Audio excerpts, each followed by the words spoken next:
आप देख रहे भारत समाचार, आपके साथ मैं हूं त्रिशला यादव। भारतीय जनता पार्टी का कई सालों का वनवास उत्तर प्रदेश में खत्म होता है। 2017 में बीजेपी की सरकार बनती है और 2017 में मुख्यमंत्री की कुर्सी पर बैठते हैं मुख्यमंत्री योगी आदित्यनाथ और उनका सपना होता है माफिया मुक्त उत्तर प्रदेश।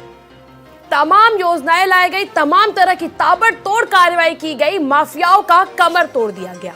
उसी में एक और बड़ा माफिया अतीक अहमद था जो इन दिनों चर्चा में है। जब वो जेल गया था तो पूरे प्रदेश के लोग अपने आप को सुरक्षित महसूस कर रहे थे, खास करके प्रयागराज के लोग। उन्हें लग रहा था कि अतीक अहमद अब कमजोर हो गया है, वो जेल में है और उत्तर प्रदेश माफिया मुक्त उत्तर प्रदेश हो गया है। 2022 में दोबारा बीजेपी की सरकार उत्तर प्रदेश में बनी। योगी सरकार 2.0 में मुख्यमंत्री की कुर्सी पर फिर से मुख्यमंत्री योगी आदित्यनाथ बैठे और पूरी तरह से उनका दावा था उत्तर प्रदेश माफिया मुक्त हो गया है। लेकिन जिस प्रकार से 2005 में राजूपाल की पहले हत्या की गई, उसके बाद 24 फरवरी 2023 को राजूपाल हत्याकांड के मुख्य गवाह को ताबड़तोड़ गोलियों से भून दिया गया। वो भी कोई ऐसी वैसी जगह नहीं, एनएच पर। जिस हिसाब से सीसीटीवी फुटेज सामने आया, पहले से बदमाश रेकी करके बैठे हुए थे और जिस सावधानी के साथ, जिस सतर्कता के साथ इस हत्या को अंजाम दिया गया, कहीं ना कहीं पूरा प्रदेश इससे दहल गया। और आज बुलडोजर की जो कार्रवाई है वो शुरू हो गई है। आपने सदन में सुना होगा कि किस प्रकार से मुख्यमंत्री योगी आदित्यनाथ ने कहा था मिट्टी में मिला दूंगा, जिसकी चर्चा जो है वो पूरी तरह से हो रही है। और आज इसी मुद्दे पर हम चर्चा करने के लिए हमारे खास मेहमान हमारे साथ जुड़ चुके हैं। पहले आप सभी का परिचय मैं करा दूं। विनय सिंह समाजवादी पार्टी के प्रवक्ता हमारे साथ जुड़ चुके हैं। नवेद शिकोही जी वरिष्ठ पत्रकार हमारे साथ जुड़ चुके हैं। अशोक पांडे बीजेपी प्रवक्ता हमारे साथ जुड़ चुके हैं। डॉक्टर सुधा मिश्रा कांग्रेस से हमारे साथ जुड़ चुकी है। आप लोगों का बहुत बहुत स्वागत है भारत समाचार में। सबसे पहले विनय जी, मैं आप ही के पास आना चाहूंगी। आपने सुना होगा कि सदन में मुख्यमंत्री योगी आदित्यनाथ ने कहा था कि मिट्टी में मिला दूंगा और आज बुलडोजर की कार्रवाई शुरू हो गई। किस प्रकार से देखते हैं आप इसको? देखिए, माननीय मुख्यमंत्री जी ने कहा था, कहने के लिए तो बहुत सारी चीजें उन्होंने कहा था। उत्तर प्रदेश को एक उत्तम प्रदेश बनाने के लिए उत्तर प्रदेश में हर युवाओं को जो है रोजगार, बहुत सारी बातें उन्होंने कहा था। लेकिन कहने और करने में बड़ा अंतर होता है।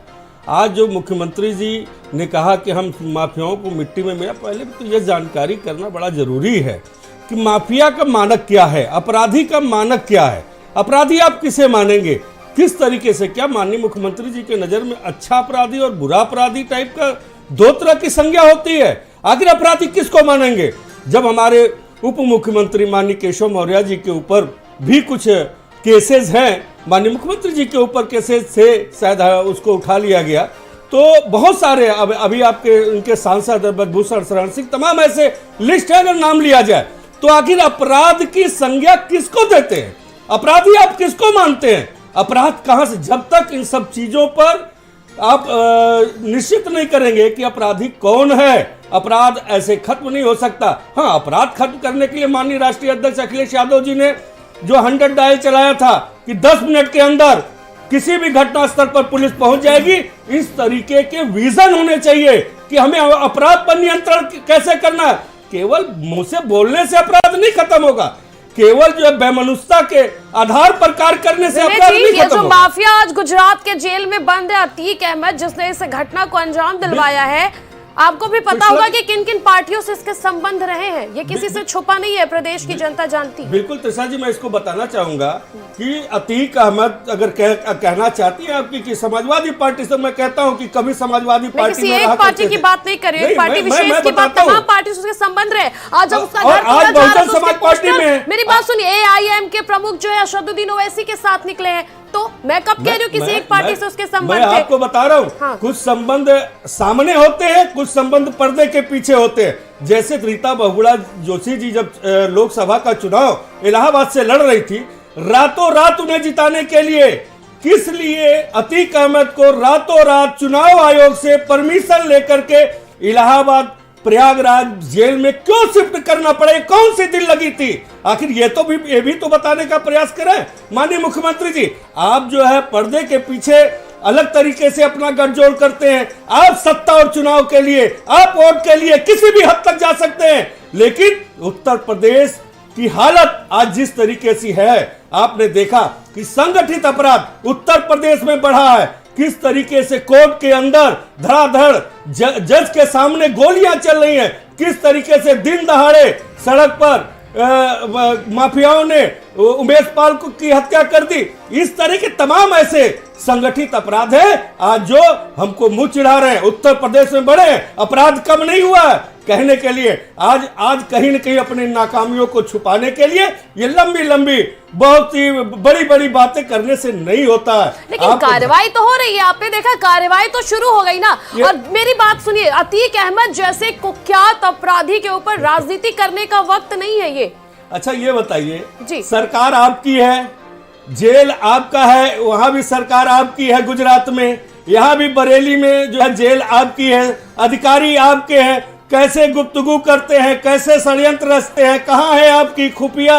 आप फेलोर है ना, इस चीज को एक्सेप्ट कीजिए कि आपके ही शासन काल में आपके ही जेल के अंदर कैसे षड्यंत्र रचा गया। मुख्यमंत्री ने कहा तो इन्हें संरक्षण किसने दिया था, इन्हें बढ़ावा किसने दिया था, किसकी सरकारों में इतना संरक्षण मिला था, तो कोई एक जिम्मेदार कैसे है। मैं इस बात को एक्सेप्ट करती हूँ कि भाजपा की सरकार है, भारतीय जनता पार्टी की सरकार है, सिक्योरिटी मिलने के बावजूद भी जिस प्रकार से उमेश पाल की हत्या हुई है कहीं ना कहीं बड़ा सवाल प्रशासन पे खड़ा करता है। लेकिन संरक्षण कैसे मिला, इतना बड़ा जो माफिया है वो पनपा कैसे। ठीक है, जाहिर सी बात है, भारतीय जनता पार्टी की मित्र पार्टी बहुजन समाज पार्टी के अंदर रह करके वो भारतीय जनता पार्टी के लिए काम कर रहा था। हमारी पार्टी में थोड़ी था, समाजवादी की भी मित्र पार्टी थी ना, बिल्कुल है, बंधन तो समाजवादी से भी था, बसपा का बिल्कुल है। तो कैसे कह सकते किसी एक को। हमारे साथ बीजेपी के प्रवक्ता जुड़े हुए हैं। मिट्टी में मिला दूंगा से पर अखिलेश यादव इतने भड़के हुए क्यों नजर है अशोक पांडे जी, और किस प्रकार से देखते हैं जिस प्रकार से भी समाजवादी पार्टी के प्रवक्ता इल्जाम पर इल्जाम लगाए जा रहे हैं कि जेल को लेकर कि पहले जेल क्यों बदला गया, बरेली से प्रयागराज उन्हें चुनाव के दौरान 2019 में क्यों लाया गया, सीधा सीधा संयुक्ता भाटिया जी पे सवाल उठाया जा रहा है। देखिए, आपको बता दें कि समाजवादी पार्टी के रिजिम में ये लोग अखिलेश के अंकल हुआ करते थे, और सबसे बड़ी बात है कि राजनीति का अपराधीकरण अगर किसी दल ने किया तो समाजवादी पार्टी उत्तर प्रदेश में अपराध का जंगल राज इनके रिजिम में था। अब अपराधियों के गुर्दे हुआ करते हैं क्या? संरक्षण देने का काम यही समाजवादी पार्टी की सरकार कर रही थी। आपको ईमानदारी के साथ बता रहा हूँ, ये अतीत योगी जी की सरकार है, ये अतीत में बदल जाएंगे। योगी जी बात एक सेकंड, अशोक जी बात आप अंकल की कर रहे हैं, लेकिन तस्वीरें तो भारतीय जनता पार्टी के नेताओं के साथ भी नजर आई है ना, तो किसी एक की संलिप्तता कैसे। अहमद सांसद रहे हैं, हाँ, और तो निश्चित तौर पर तस्वीर सबके सामने हो भले, लेकिन इनकाउंटर हमारी सरकार में होता है।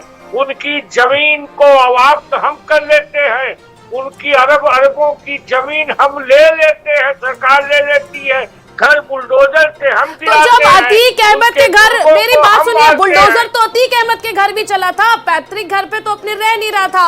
उसकी बीवी को कहां से इतनी संरक्षण मिली कि प्रयागराज के मेयर बनने का सपना देख रही थी, कहां से उसमें इतनी हिम्मत आई जब उसके घर भी बुलडोजर चला था। अतीक अहमद जेल में है, उसका भाई जेल में है, कहां से इतनी हिम्मत आई कि मेयर बनने के सपने देख रही थी। वो रह तो रही थी ना, कहाँ थी आपकी सारी जांच एजेंसियां, इंतजार किया जा रहा था उमेश पाल की हत्या का।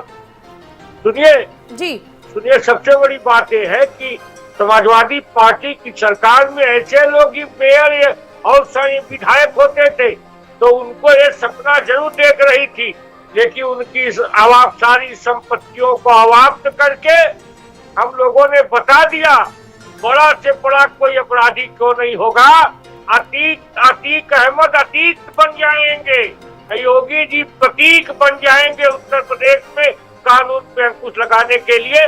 देखते रहिए, अपराध को हम खत्म करके मानेंगे। उसकी शुरुआत हो गई है, इनकाउंटर हो गया है, अखिलेश जी का चेहरा गिर गया है, लेकिन उत्तर प्रदेश में निश्चित ही कानून का राज होगा। अशोक जी, मेरा सीधा सवाल आपसे, और मैं सीधे जवाब की उम्मीद करती हूँ, अतीक अहमद पे भी तो कार्रवाई हुई थी। बुलडोजर की कार्रवाई तो पहले उसके पैतृक घर पे हो चुकी है, उसके बावजूद भी इस प्रकार की घटना को अंजाम दिलाने की हिम्मत कहां से अतीक अहमद में? जब उसके गैंग को खत्म कर दिया गया था, 3-3 लेयर के शूटर्स अरेंज करना इतना आसान नहीं है। 3-3 लेयर्स के शूटर्स अरेंज करके इस हत्याकांड को अंजाम दिया गया है। कहां से इतनी हिम्मत आई जब उसके गैंग को नस्ते-नाबूद कर दिया गया था? देखिए, ये हिम्मत, इस तरह के लोगों की हिम्मत मरते मरते भी पस्त नहीं होती है जब तक ये खत्म नहीं हो जाएंगे। उनके जीवाश्म अगर अपराधी के जिंदा है वो भी अपराध करेंगे। और उनका बेटा, उनके गुर्गे लगे हुए थे, मारने का कर्म हमने शुरू कर दिया है।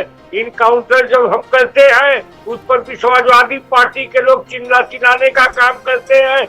जब विकास दुबे जैसे अपराधी का इनकाउंटर हुआ, अखिलेश यादव उसकी मूर्ति लगाने लगे ब्राह्मणों की, तो परशुराम की, तो ऐसे लोग जब संरक्षण देंगे। देखिए, मैं इस मुद्दे पे नहीं आना चाहती हूँ, लेकिन जो खुशी दुबे के साथ हुआ वो सही है क्या? आज पे ही खत्म होंगे। चलिए ठीक है, हमारे साथ डॉक्टर सुधा मिश्रा, कांग्रेस प्रवक्ता, जुड़ी हुई है। सुधा जी, पूरा जो प्रकरण है वो आप देख रहे होंगे कि किस प्रकार से खुलेआम एक गवाह को, जिसके पास सिक्योरिटी थी, सरकारी सिक्योरिटी थी, 2 पुलिसकर्मी उनके साथ तैनात थे, उसकी हत्या की जाती है, साथ ही साथ दोनों पुलिसकर्मियों की भी हत्या हो जाती है। किस प्रकार से आप इसको देखती है? और उसके बाद आपने सदन की कार्यवाही देखी होगी कि बात वहां पर चल रही थी कि मैं मानती हूँ मिट्टी में मिला दूंगा, तमाम आरोप प्रत्यारोप की बातें चल रही थी, लेकिन जिस प्रकार से सभी पार्टियां जब होती हैं, इस प्रकार के माफियाओं को पहले संरक्षण मिलता है, बाद में जिसकी सरकार होती है उससे सवाल किया जाता है, आखिर क्यों पहले इस मानक को तैयार नहीं किया जा रहा है कि इस प्रकार का कोई भी माफिया, जिसमें भी इस प्रकार के आपराधिक मुकदमे, उसे किसी पार्टी में कोई जगह नहीं मिलेगी? क्यों नहीं साफ सुथरी छवि वाले लोगों को पार्टी में चेहरा बनाया जाता है? जी बिल्कुल, यही आज की जनता का प्रश्न होना चाहिए कि आखिर अगर ये घटनाएं ऐसी बढ़ रही हैं। मैं सिर्फ 2020 और 22 की लखनऊ की ग्राफ की बात करूंगी आपसे, मैं कहीं और नहीं, बस क्योंकि आप लखनऊ की बात करेंगे इसका मतलब आप पूरे प्रदेश को देख रही हैं। आप जानती हैं कि अपराधों की अगर बढ़ती, आप कागज में कुछ भी कह दो, सदन में कुछ भी कह दो, और जब हम भाषा की बात करते हैं, भाषिक रूप से आप एक एंकर हैं, आप जानती हैं कि मुझे किस भाषा में कौन सा प्रश्न पूछना है। जब मिट्टी मिलाने की बात होती है तो जाहिर से मिट्टी मिलाना चाहिए। जो अपराधी के लोग हों उनका इस समाज में रहने लायक ही समाज नहीं रहने देते हैं वो लोग, उनको नहीं होना चाहिए। सभी के लिए बराबर चीजें। और राजनीतिक पार्टियों में जो आपने चुनाव आयोग में जब हम डालते हैं तो उसमें कौन सी पार्टी में कितना ज्यादा अपराधी वर्ग के लोग हैं ये भी सबको पता होता है। उसके बावजूद राजनीति में इसकी जो ग्राफ बढ़ रहा है पार्टियों का, सरकारों का, मौजूदा सरकारों का, वो आपने देखा होगा। मैं बात करती हूँ कि लूट की घटनाएं 2020 में आपके लखनऊ में 16 घटनाएं थी और 2022 में 29 घटनाएं। हत्या की 98, ये 20 की घटना, और 22 में 122। वाहन चोरी की अगर हम बात करें तो 1164 घटनाएं हुई थी ये 2020 में, और 22 में आते हैं तो 1464 आती है। बलात्कार 140 2022 में आती है जो कि 79 थी। अपहरण में 365 घटनाएं हुई थी जो कि दर्ज की गई है। मैं दर्ज की घटनाओं की बात कर रही हूँ, तो दर्ज नहीं है वो छोड़ दीजिए। और आपके 2022 में 404, गृह भेदन जो घटना थी उसमें 459, और जो अभी हुआ है वो 479। ये बढ़ती हुई ग्राफ को आप देख सकते हैं किस परसेंटाइल में बढ़ रहा है। सिर्फ कह देने से कि हम बुलडोजर लाके अपराध कम कर दे रहे हैं, लोगों की जमीन का अधिग्रहण कर दे रहे हैं, लेकिन मात्र इतना कहने से क्या वो हो रहा है? आपने देखा इसी बुलडोजर की वजह से जो अपराधी हैं, मैं नाम बताऊं अगर आपको कि बात तो कर रहे हैं कि हम कर देंगे, लेकिन अगर मैं नाम पढ़ दूं आपके सामने कुछ ऐसे विशेष नाम कि आपने कहा कि आप कर देंगे, लेकिन कुलदीप सिंह सेंगर के घर पे नहीं चलेगा, ब्रजेश सिंह के घर पे चलेगा नहीं, धनंजय सिंह के घर पे राजा भैया, नगरबान सिंह, अशोक चंदेल, विनीत सिंह, ब्रजभूषण सिंह, चुलबुल सिंह, सोनू सिंह, मोनू सिंह, अजय सिंह सिपाही, पिंटू सिंह, सनी सिंह, ऐसे कितने नाम हैं जिन पे काम नहीं हो रहा है। तो जब आप दोहरा चरित्र रखेंगे अपराधों को लेके तो आप अपराधियों को एक्चुअली पाल रहे हैं, क्योंकि आपके देखने का चश्मा अलग अलग नंबर का है। आप बात उसके लिए, मैंने सिर्फ लोगों का नाम लिया, वो उन्नाव, वाराणसी, जौनपुर, प्रतापगढ़, हमीरपुर, चंदौसी, गोंडा कहाँ से आते हैं ये आप लोगों को पता है, मुझे कहने की जरूरत नहीं है। लेकिन ऐसा हो रहा है कि नहीं हो रहा है? सिर्फ प्रश्न खड़ा कर देने से, हमारे पूछने पे लोग कहेंगे ये तो विपक्ष क्यों बोल रहा है, ऐसा है ही नहीं। आप तथ्यों पे जाएंगे तो तथ्य बता रहे हैं कि सरकार काम तो करना चाह रही है, लेकिन बस वो उनके लिए जिनका कोई पूछने वाला नहीं है। दो महिलाओं पे जिस तरह बुलडोजर से घर गिरा के जला के मार दिया गया, उस पे प्रश्न करने वाली लड़की पे आप पुलिस की लोग पहुंच जाएंगे दबा देने के लिए, दबिश देने के लिए, उसको कहीं ना कहीं नोटिस भेजने के लिए, उसमें से लगता है। लेकिन जो लोग 2 सिपाहियों के साथ जिनको मिला हुआ है वहां पे सजगता नहीं है, अपराधी आके उनकी हत्या कर देते हैं, इवन पुलिस महकमे के लोग मर जाते हैं। तो आप समझ सकते हैं कि अपराधियों का मनोबल बढ़ाया गया है, घटाया गया है। सिर्फ अशोक पांडे भाई कह रहे हैं कि ऐसा हो गया वैसा हो गया, अरे हो गया तो दिख क्यों नहीं रहा है? दिख रहा है। आपने देखा होगा पिछले 2-3 महीने पहले अपने राजधानी में लगातार एक ही दिन में 4 बलात्कार हुए थे, वो भी मुख्यमंत्री आवास से 2 किलोमीटर आगे लोहिया पार्क में। तो आखिर अगर आप कहते हैं कि बुलडोजर का डर है, अपराधियों में भय बढ़ा है, अपराधी भाग रहे हैं, बीच में तो न्यूज बनाने के लिए लोगों के गले में तख्तियां लटका के भेज रहे थे कि लोग आ रहे हैं, सरेंडर कर रहे हैं। जनता को दिखाने के लिए ये ना जो इवेंट क्रिएट करते हैं, इससे अपराध कम नहीं होते हैं। कोई भी पार्टी, किसी ने भी अगर लोगों को बढ़ाया, प्रशासन आपका, सरकार आपकी, पुलिस आपकी, सब कुछ आपके हाथ में है। लेकिन आपकी नाकामी सिर्फ ये कह देने से कि लोगों ने बीज बोया था। अरे बीज बोया था तो बीज निकाल दो ना।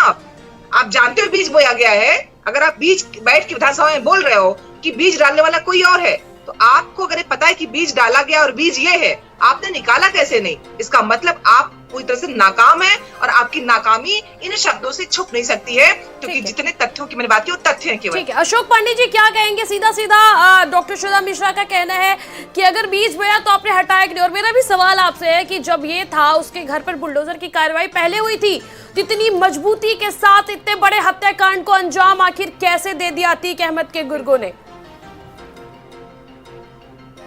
इसमें अपराध पे अंकुश लग चुका है। एक घटना अतीक अहमद लगभग फर्स्ट हो गया, उसकी कमर हम लोगों ने तोड़ा, ये अलग बात है। अगर फर्स्ट था तो 3 लेयर्स, मेरी बात सुनिए, 3 लेयर्स के शूटर्स बम ऐसे फेंके जा रहे थे, आपने देखे थे सीसीटीवी फुटेज? ये बिल्कुल। आज तो अगर वो फर्स्ट था तो इस प्रकार के घटनाक्रम को अंजाम देने की उसने सोचा भी कैसे? वो भी जेल में बंद, गुजरात की जेल में बंद। अपराधी बचने नहीं पाए। अभी वो कांग्रेस की प्रवक्ता बोल रही थी, सबसे पहले किसी अपराधी को टिकट अगर किसी पार्टी ने दिया था तो कांग्रेस पार्टी है। ये गलत आयोग में दाखिल अपने पर्चों पे देख लीजिए कितने अपराधियों में नाम बोले हैं। अगर मेरा एक भी शब्द गलत हो तो आप बात करिएगा। पहले जाके देखिए कि आपकी पार्टी में कितने अपराधियों को, कितने, अरे ऐसे बात करने से क्या होता है? रटी रटाई लाइनें जो आपको दी गई है वो बोलने से क्या होता है? कम से कम सत्य बोलना सीखिए। इस तरह से कांग्रेस की प्रवक्ता कह रही थी, सत्य कह रही हूँ और मैं जानती हूँ क्या बोलती हूँ, उस पे मैं अपने तथ्यों को सम्मिलित करती हूँ। अनर्गल प्लान करने के लिए नहीं बैठी हूँ। नंबर 1 है महिलाओं के साथ हुए अत्याचार में सजा दिलाने में। अभी एक लाश मिली है, बलात्कार करके उसको मिट्टी में दबा दिया गया था। बिल्कुल आप लोग मिट्टी में मिला रहे हैं, तो आप कहते हैं मिट्टी मिला देंगे। एक लड़की मिट्टी मिलाई पाई गई, उस पर कोई आपका जवाब नहीं होगा। आप लोगों को सिर्फ बातें करनी आती है। अशोक पांडे जी, कानपुर देहात की जो डीएम है वो नेहा जैन ही है। जो 2 लड़कियां, मेरी बात सुनिए, जहां एक तरफ प्रशासन बुलडोजर की कार्रवाई, मेरी बात सुनिए अशोक पांडे जी, पहले सुनना सीखिए। जिस बुलडोजर की आप बात कर रहे हैं वो बुलडोजर कार्रवाई कर रही थी, एक माँ बेटी उस घर में जल रही थी और वहां पर डीएम एक महिला ही थी। क्या कहेंगे आप इस पर? महिला सुरक्षा और महिला अपराध की बात कोई राजनेता और राजनीतिक पार्टियां ना करें तो वो बेहतर होगा। महिला अपराध की बात मत करिए, बात अतीक अहमद की हो रही है। जब साफ साफ कह दी, मेरी बात सुनिए अशोक पांडे जी, इस तरह से आपकी बात कोई नहीं सुन पाएगा। कार्रवाई की है। सुनिए, अगर आपको मुद्दे से हट के बात करनी है तो बात मत करिए। आप अशोक जी, आपको मुद्दे से हट के बात करनी है तो आप बात मत करिए, मुद्दे की बात करिए। मैंने पहले ही कहा था, अतीक अहमद जैसे जो गुंडे माफिया, उस पर राजनीति के बजाय उन्हें खत्म करने के लिए सोचना चाहिए। ठीक है, अभी मैं आप लोग को एक ट्वीट बता देती हूँ पढ़ के, जो पूजा पाल है, आपको पता होगा राजू पाल की पत्नी है, उन्होंने क्या लिखा है सुनिए। उन्होंने लिखा, मैंने स्वर्गीय राजू पाल के केस में माफिया अतीक के खिलाफ गवाही सीबीआई स्पेशल कोर्ट में, कोर्ट नंबर 1 में दे दिया है। लोग मेरे ऊपर झूठा आरोप लगा रहे हैं कि मैंने गवाही नहीं दिया, कृपया संज्ञान में लेकर मेरी और अन्य गवाहों की सुरक्षा उपलब्ध कराएं। वाइस रेड्डी की सुरक्षा की मांग कर रही है उनकी पत्नी। क्या हुआ, दिया गया उनको? बताइए। तमाम जो सीबीआई के गवाह हैं उनकी सुरक्षा की बात कर रही हैं। आखिर सुरक्षा का भी क्या फायदा? उमेश पाल के साथ भी तो सुरक्षा कर्मी थे। बताइए, किस आप सुरक्षा की बात कर रहे हैं? किस महिला सुरक्षा की बात कर रहे हैं आप अशोक जी? उन्हीं की पत्नी जब उमेश पाल के घर पे जाती है तो चिल्ला चिल्ला के कह रही थी कि अतीक अहमद के बेटे को घर पर क्यों बुलाती हो, अतीक अहमद के घर के लोगों को क्यों घर पे बुलाते हो, ये भी तो आपने सुना होगा। मेरा एक कहना है, लेकिन हमने तो क्या आप सही मानते हैं एक महिला, मेरी आपने महिला की बात की ना, एक महिला ने अपील तो की है मुख्यमंत्री से वाईसीडी की सुरक्षा की, संपत्तियों को वापस करने का काम किया। एक विधायक है वो महिला, पूजा पाल एक विधायक है, वो अपने आप को सुरक्षित नहीं महसूस कर रही है गुंडे माफियाओं से। क्या कहेंगे आप, किस प्रकार की दलील पेश करेंगे आप? सिर्फ बातों में घुमाने से नहीं होता है, जवाब देना होता है। चलिए हमारे साथ वरिष्ठ पत्रकार नवेश, ठीक है मैं आपके पास आऊंगी, अशोक जी मैं आपके पास आऊंगी, अशोक जी मैं आपके पास आऊंगी। सुरक्षा व्यवस्था हम करेंगे निश्चित तौर पे, किस प्रकार की व्यवस्था करेंगे आप? हमने की भी है, वो दिख रहा है, वो दिख रहा है। हालांकि देखिए आज की जो कार्रवाई है कहीं ना कहीं उससे समझ में आता है कि एक्शन में है। 39 ठिकानों का अभी क्यों, एक सेकंड सुधा जी, 39 ठिकानों का अब क्यों पता लगाया गया? उमेश पाल के हत्याकांड का इंतजार किया जा रहा था, पहले से नहीं पता था कि कौन लोग है जो माफिया जेल में बंद है, उसके गैंग को संचालित करने के लिए पैसे कौन दे रहे हैं, ये बात पहले से नहीं पता थी। कमिश्नरेट में इस प्रकार की जो घटनाएं सामने आ रही है काबिले तारीफ नहीं है। हमारे साथ वरिष्ठ पत्रकार नवेश शेकोई जी जुड़े हैं।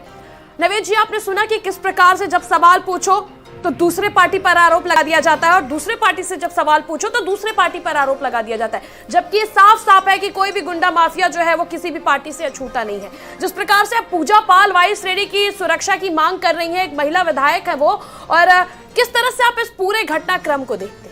जी बिल्कुल, आपने बहुत अच्छी बात कही और ये हम लोग सदन में भी देख रहे हैं कि वहाँ भी यही हाल है कि एक दूसरे पे हमला किया जा रहा है, आरोप प्रत्यारोप का दौर जारी है। विपक्ष सरकार पे हमला कर रहा है और सरकार कह रही है कि ये बीज बोए हुए हैं विपक्षी दलों की सरकारों में। एक बात नहीं समझ में आती कि सलूशन नहीं समझ में आ रहा है, दिखाई नहीं दे रहा है। इस बात को मानना पड़ेगा कि सरकार की नीयत, उनके इरादे, उनके वादे, उनकी कोशिशें और माफियाओं के खिलाफ जो कार्रवाई है वो सराहनीय है और वो नजर आ रही है। ये बात भी सही है कि लॉ एंड ऑर्डर कुछ बेहतर हुआ, संगठित अपराध में कमी आई है, इस सच्चाई को नहीं नकारा जा सकता। लेकिन जिस तरह प्रयागराज की घटना घटी और इस तरह की और भी घटनाएं सामने आ रही हैं, उससे ये लग रहा है कि सरकार अभी अपने वादों में पूरी तरह से खरी नहीं उतरी है। क्राइम के, अपराध के, माफियाओं की जड़ें अभी मौजूद हैं और मुख्यमंत्री की इतनी जबरदस्त तरीके से कोशिश के बाद, उनकी एक्शन के बाद भी, और जिस तरह से उनको मट्टी में मिलाने की कोशिश लगातार ये 6ठा साल है कोशिश की जा रही है,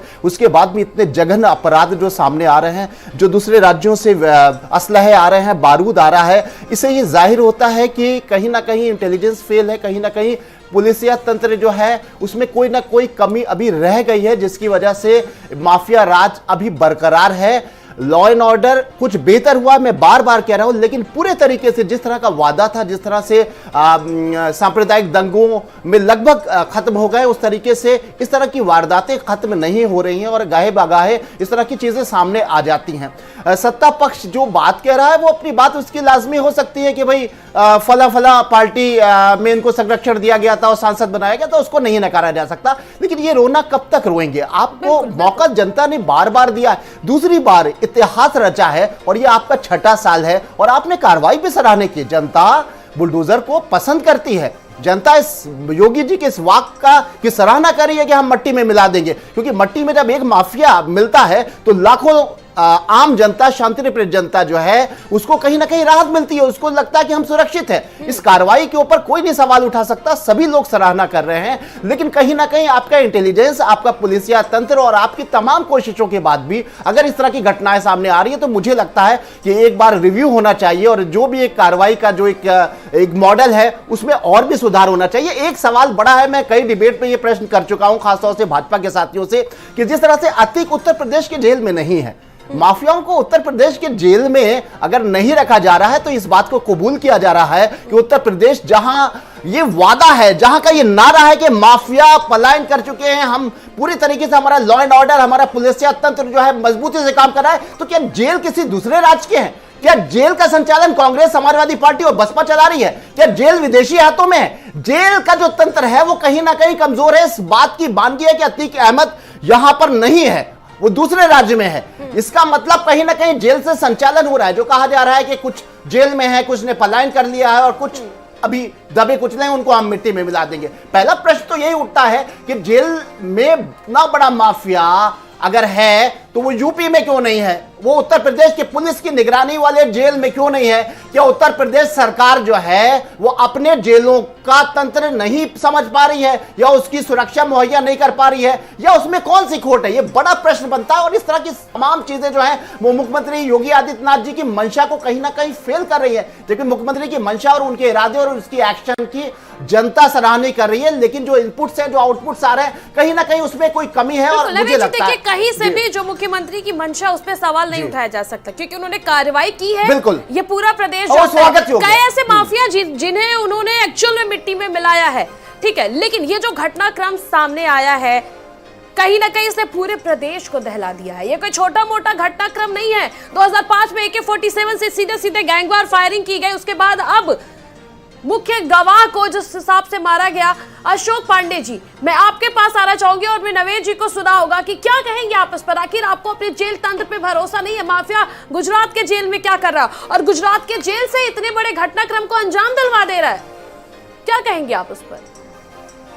देखिए, आपको बता दे कि निश्चित तौर पे नवेद जी ने कहा जेल से पहले संचालन होता था, अपराधी जेल से कहते थे। अभी मुख्तार अंसारी के बेटे का से मिलने गया, उसने भी कहा कि हम पैसा दे के हम जाके मिलते थे, ये करते थे, जिसके चलते उनके खिलाफ कार्रवाई हुई है। इस तरह की घटनाएं अगर हो रही थी तो हमने उस पर अंकुश लगाने का काम किया है। अब्बास अंसारी की अगर आप बात कर रहे हैं और उसकी बहू नकद की अगर बात कर रहे हैं तो ये बात उत्तर प्रदेश के जेल की है। मुख्तार अंसारी गुजरात के जेल में बैठे उत्तर प्रदेश में इतने बड़े घटनाक्रम को कैसे अंजाम दिलवा दिया? अशोक जी, आप एक रिकॉर्ड देख लीजिए, चाहे अपराध में वो किसी तरह की घटना हो, डकैती की घटना हो, हत्या की घटना हो, बलवे की घटना हो, उसमें निश्चित तौर पे कमी आई है, ये आंकड़ा बता रहा है। चलिए ठीक है, हमारे साथ विनय जी जुड़े हुए हैं सपा से। विनय जी, 1990 से ही जुर्म और अपराध की दुनिया में कदम रख चुके अतीक अहमद को समाजवादी पार्टी ने टिकट कैसे दे दिया अपनी पार्टी से? देखिए, इस तरह से अगर आप देखेंगे, निकालेंगे लिस्ट, तो भारतीय जनता पार्टी में बहुत बात करेंगे। मैं फिर से कहूंगी, आरोप प्रत्यारोप नहीं, आरोप प्रत्यारोप करिएगा, पहले आप जवाब दीजिए। तो 1990 ये उसी तरह से है, मैं बता दूं, वो ये उसी तरह से है जब आप कहेंगे कि अभी अच्छा वाला अपराध है, बाद में जाकर के वो बुरा अपराध बनता है। आज केशव मौर्य जी के ऊपर केस है, मेरी बात सुनिए, सवाल अपराधी कैसे बनता है? मेरी बात सुनिए, 2019 में जब उस पर कार्रवाई की बात कही गई थी, जिस प्रकार से उस पर सवाल उठ रहा है, सवाल इस पे भी उठेगा कि जब आपको पता था कि 1990 से इस जुर्म की दुनिया में वो कदम रख चुका है, कुख्यात अपराधी था, उसके बावजूद भी टिकट क्यों? अच्छा, कुख्यात अपराधी की परिभाषा आप बता दी, अपराध की परिभाषा क्या है? आखिर अपराध, अगर आपके ऊपर आपराधिक मुकदमे हैं तो आप अपराधी हैं, इस चीज को स्वीकार करिए कि अपराधी हैं। तो आज जब चुनाव आयोग उनको टिकट उनको बाहर नहीं करता, उनको चुनाव लड़ने देता है, और सारी पार्टियां, आप भारतीय जनता पार्टी देख लीजिए, अभी टहनी महाराज जी हमारे हैं, वो गृह राज्य मंत्री हैं, उनके ऊपर कई संगीन अपराध थे। आखिर इस चीज की पहचान आप कैसे करेंगे? समाजवादी पार्टी ने इसीलिए उसको निकाल करके बाहर कर दिया था, और आज तक समाजवादी पार्टी में उन्हें, आज वो बहुजन समाज पार्टी में है। कहीं न कहीं अतीक अहमद का उपयोग समयबद्ध तरीके से भारतीय जनता पार्टी करती रहती थी। अभी जो पांडे जी कह रहे थे, पांडे जी के पास कोई जवाब नहीं है। इनके पास झूठ के पाठशाला का एक अध्याय है, जितनी बार पूछेंगी वही ये पढ़ते जाएंगे, इनके पास कोई जवाब नहीं है। ये झूठे लोग हैं, ये झूठे लोग हैं, फ्रॉड लोग हैं। ये केवल उत्तर प्रदेश को बर्बाद कर, आज उत्तर प्रदेश की जो स्थिति है, आप देख लीजिए, क्या जब समाजवादी पार्टी की सरकार थी तो इनकाउंटर नहीं होते थे, तब क्या अपराधी जेल नहीं जाते थे? लेकिन जो भयावह स्थिति आज, जिस तरीके का संगठित अपराध खुल करके दिन दहाड़े जिस तरीके से आज हो रहा है, कोर्ट के अंदर गोलियां चली, पश्चिम में आपने देखा, कचहरी के अंदर जज न्यायालय कोर्ट में बैठे हुए हैं, बाहर अपराधी बेखौफ होकर के गोलियां चला रहे हैं। क्या है ये? संगठित अपराध का बहुत बड़ा उदाहरण है। अपराध को आप परिभाषित नहीं कर सकती है। पहले अपराध को समझिए कि अपराध क्या है, संगीन अपराध क्या है, कुख्यात कौन है।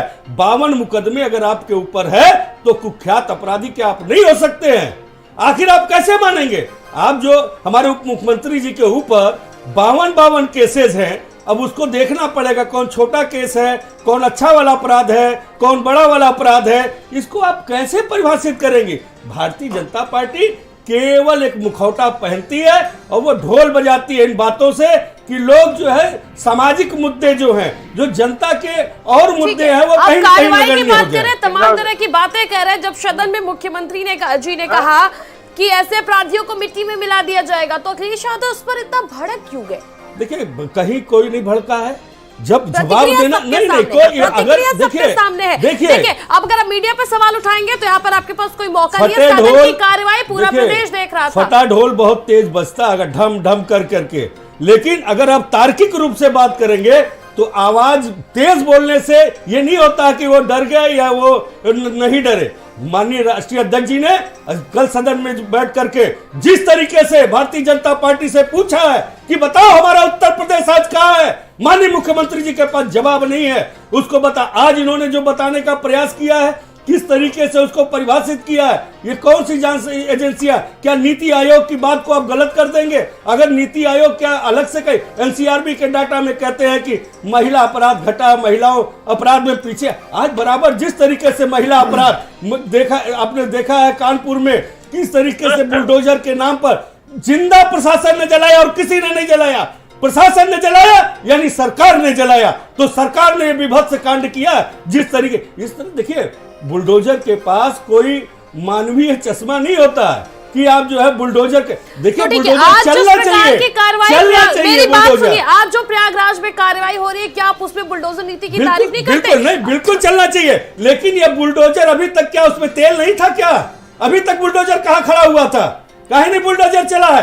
कब से ये चिल्ला रहे हैं अतीक अहमद ये अपराधी, मुख्तार अंसारी वो अपराधी, क्या अभी तक इनके पास डाटा नहीं था कि उसके अपराध के कितने ठिकाने हैं? अभी तक क्यों नहीं किया? जब भारतीय जनता पार्टी जिस तरीके से बातों को करके कहीं न कहीं उत्तर प्रदेश को उलझाने का प्रयास करिए, क्योंकि अब बातें होनी चाहिए विकास पे। जिस तरह से 50 रुपया देखिए गैस का सिलेंडर बढ़ गया, 350 रुपया देखिए जो है कमर्शियल सिलेंडर बढ़ गया, जिस तरह से महंगाई उत्तर प्रदेश में मुंह बाए खड़ी है, उसको कहीं न कहीं इधर उधर करने के लिए ये लोग इधर उधर की बातें कर रहे हैं। माफिया राज न खत्म अभी नहीं कर पाए हैं, बल्कि माफियाओं की बहुत सारी टीम इकट्ठा कर ली है भारतीय जनता पार्टी ने। भारतीय जनता पार्टी के अंदर से ही माफिया पनप रहे हैं। जिस तरह से युवाओं के अरमानों पे बुलडोजर चला, परीक्षाएं लीक हुई, वह माफिया कहां, उनके घर पर हम आपके पास आएंगे। डॉक्टर शुदा, जिस प्रकार से आज बुलडोजर की कार्रवाई प्रयागराज में आपने देखा, किस तरह से देखती है, किस प्रकार की पहल को ये देखती है, उस प्रकार से मुख्यमंत्री जी ने सदन में कहा, तो उस प्रकार से कार्रवाई भी शुरू हो गई है। आज जो टीमें हैं वो लखनऊ के महानगर में जो फ्लैट है अतीक अहमद का, जहाँ उसका तीसरे नंबर का बेटा असद, जिसका लोकेशन सामान सरकार ले, हमसे कुछ लेना, सबसे मेरा मुख ये मेरे लड़के जैसे मारा, मेरे बेटे को मिट्टी मिलाए, वैसे आतिक अशरफ उसके बेटे मारे जाए। तो बस आतिक, बस मेरा ये है कि मुख्यमंत्री जी पे मुझे भरोसा है कि वो दुश्मन को मारे, आतिक और अशरफ को बिल्कुल मिट्टी में मिला दें, मिट्टी मिला दें उसके लड़कों को। अगर आतिक अशरफ मारा गया तो मेरे आत्मा को बहुत तसल्ली मिलेगी, वरना मकान गिराने से वो अपना काम कर रहे हैं, कैसे कर रहे हैं उनके ऊपर मुझे भरोसा है। बस बेटा देखिए विनय जी, कि जिस प्रकार से उमेश पाल की मां ने भरोसा जताया मुख्यमंत्री पर, उन्होंने साफ साफ कहा वो जो कार्रवाई कर रहे हैं मुझे उन पर पूरा भरोसा है। क्या कहेंगे आप उस पर? कहीं ना कहीं देखिए भरोसा हर किसी को मुख्यमंत्री जी पे उनकी कार्रवाई पर है। उत्तर प्रदेश में सरकार भारतीय जनता पार्टी की है, तो भरोसा भारतीय जनता पार्टी की सरकार पे ही होगा, बगल में किसी और सरकार पे नहीं होगा। कैसी बहुत सी सरकारें रही, जब उनकी सरकार रही उन पे भरोसा नहीं रहा, कैसी बात कर रहे हैं? और मैं वाक्य गिनाने और देखिए क्या कहेंगे, वो कहेंगे क्या इस समय जब मुख्यमंत्री योगी आदित्यनाथ जी हैं, लेकिन ये उन्हें भी मालूम है, उनकी बातों में देखिए कहीं न कहीं उन्होंने कहा है ये घर और गिराने से कोई मतलब नहीं। उन्होंने कह दिया दबो जबान में कि इस सब से कुछ होने नहीं वाला है। मुख्यमंत्री जी अगर कार्रवाई करना है तो कायदे से कीजिए कि माफियाओं का अंत हो पाए। उनकी मां ने कहा है, आपने अगर उसको समझा हो, अगर उनकी पीड़ा, उनकी संवेदना को आप समझ सकती तो देखा है उन्होंने क्या कहा कि इन सब चीजों से उनका बेटा गया है, उनके अंदर जो दर्द है वो छलक करके बाहर आ। अभी पांडे जी किस तरह से संवेदनाहीन होकर के बात कर रहे थे कि वो उनकी वो आई, उन्होंने कहा अतीक अहमद के अरे जब इस तरह का कृत्य होता है, किसी के घर में घटना होती है तो बहुत सारी बातें होती हैं, बहुत सारी इस तरह की बातें होती हैं। आप कितने संवेदनाहीन हो जाएंगे मुझे नहीं मालूम। जी हम आपके पास आएंगे। डॉक्टर सुधा हमारे साथ कांग्रेस से जुड़ी है। सुधा जी, आपने सुना होगा किस प्रकार से उमेश पाल की जो मां है वो उम्मीद कर रही है सरकार से कि मुख्तार और माफ कीजिएगा अतीक और अशरफ को सजा मिले।